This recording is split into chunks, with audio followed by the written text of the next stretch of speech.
តស្នាមអង្គសមេរៀនឈាមជោ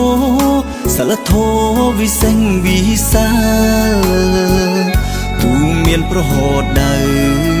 រឹងគុលពន្យល់ឈឺឆ្អាបនដោះបនដាល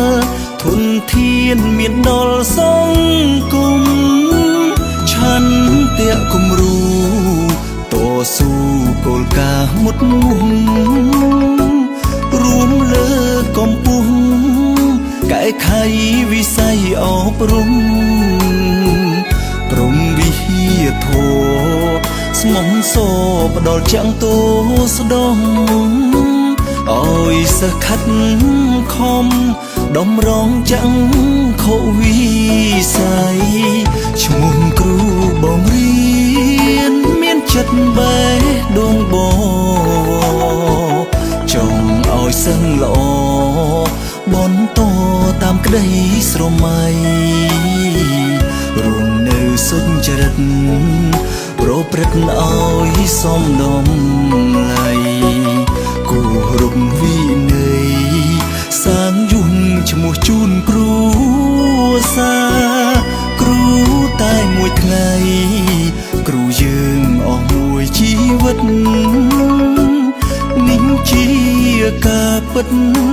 ទឹកចិត្តប្រពៃអង្គចាយើងជាកូនខ្មែរតទៅត្រូវតែហានខ្លាតស៊ូសិក្សាអប់រំគុំភ្លេចគុណគ្រូ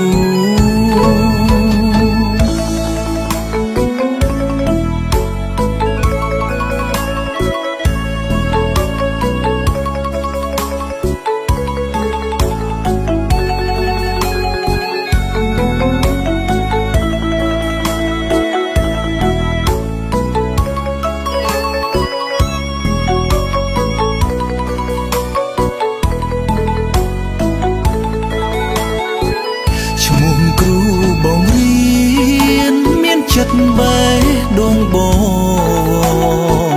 ចង់ឲ្យសឹងល្អបន្តតាមក្តីស្រមៃ